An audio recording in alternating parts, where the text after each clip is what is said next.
මේ දවස්වල හැමතැනම කතා වෙන්නේ ලිංගික අධ්‍යාපනය ගැන. විවිධ අය විවිධ අදහස් මත දැක්වීම පුවත්පත්වල රූපවාහිනී ගුවන් විදුලියේ කතා කරනවා. ඒ වගේම ඒගොල්ලන්ගේ අදහස් දැක්වීම ප්‍රකාශ කරනවා. ඉතින් මේ මාතෘකාව ගැන මෙහෙම කියවෙනකොට මට ටෝනි ඩී මෙල්ලෝ පියතුමා ලියපු පොතක පුංචි කතාවක් හම්බුණා. ලිංගික අධ්‍යාපනය ගැන. මුණුබුරා ඉස්කෝලේ ඇරලා එනවා. මුණුබුරාගේ වයස අවුරුදු 13ක් 14ක් වගේ. සීයා බලාගෙන ඉන්නවා. මුණුබුරා පාසල ඇරලා එනකන් ඉස්කෝලේ ඇරලා එනකන්. මුණුබුරා බොහොම ජාවේ උනන්දුවෙන් යුතුව බොහොම සන්තෝෂයෙන් ගෙදර එන්නේ. සීයා අහනවා මුණුබුරාගෙන් මොකද මේ කවදාවත් නැතුව ලොකු සන්තෝෂෙකින්.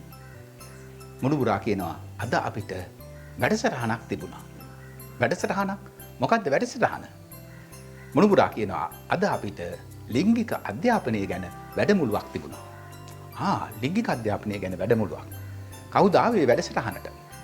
පල්ලියේ ෆාදර්, අපේ ප්‍රින්සිපල්, ඒ වගේම දොස්තර කෙනෙක්. ඉතින් මොනවද ඒගොල්ලෝ කිව්වේ? පල්ලියේ පියතුමා කිව්වා ඒක කරන්න හොඳ නැත්තේ ඇයි කියලා. මොකක්? පියතුමා එහෙම කිව්වද? ඔව්. එතකොට ප්‍රින්සිපල් මොනවද කිව්වේ? ප්‍රින්සිපල් කිව්වා ඒක කරන්න හොඳ නැත්තේ කොහෙද කියලා. එහෙම කිව්වද? සීයා අහනවා. ඒතර දොස්තර මොකද කිව්වේ? දොස්තර කිව්වා ඒක කරන්න හොඳ නැත්තේ කොහොමද කියලා.